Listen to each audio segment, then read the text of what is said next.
साल के बाद अगर बीजेपी अकेले दम पर बहुमत के आंकड़े से दूर हुई है तो इसमें कांग्रेस की नेतृत्व वाली इंडी अलायंस की भूमिका बहुत अहम है। और अब 2024 के जनादेश ने कांग्रेस पार्टी में नई जान फूंक दी है।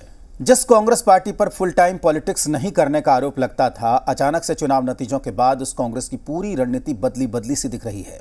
कैसे कांग्रेस पार्टी अब एडवांस प्लानिंग की स्ट्रेटजी को लेकर आगे बढ़ती हुई दिखाई दे रही है, इस रिपोर्ट से देखिए।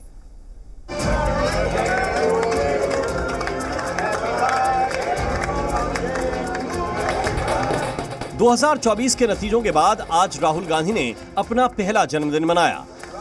कांग्रेस मुख्यालय में केक कटिंग कार्यक्रम रखा गया। इस दौरान पार्टी अध्यक्ष मल्लिकार्जुन खड़गे, केसी वेणुगोपाल के साथ प्रियंका गांधी भी मौजूद रहीं।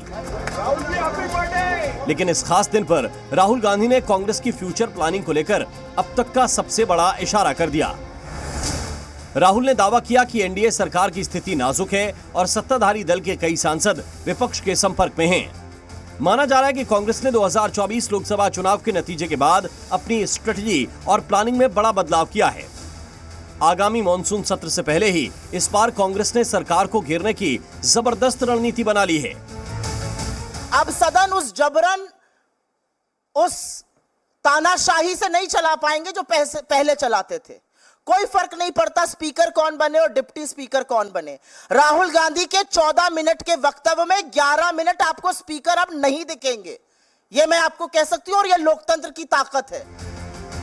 पार्टी के प्रवक्ता और बड़े नेता हर बड़े मुद्दे पर बीजेपी और सहयोगियों पर निशाना साध रहे हैं। इतना ही नहीं, बीजेपी की सीटों की संख्या पर तंज कसते हुए एनडीए के भविष्य को लेकर भी अलग अलग दावा कर रहे हैं। अब उन्हें थोड़े दिनों में समझ में आ जाएगा कि अब सर्वसम्मति से कुछ नहीं, अब सबसे बात करके ही सब कुछ हो पाएगा। हमारी रणनीति बहुत जल्दी आपके सामने आएगी।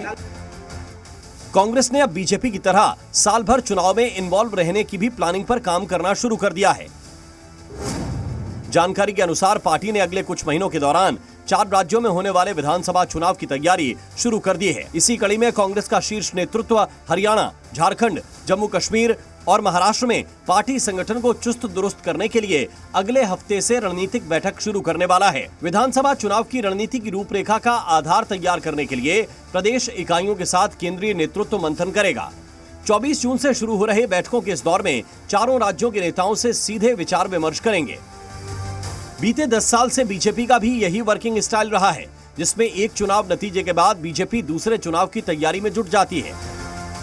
लेकिन अब कांग्रेस इसी रणनीति के साथ पार्टी को फिर से मजबूत करने की कोशिश में दिख रही है। ब्यूरो रिपोर्ट, जी मीडिया।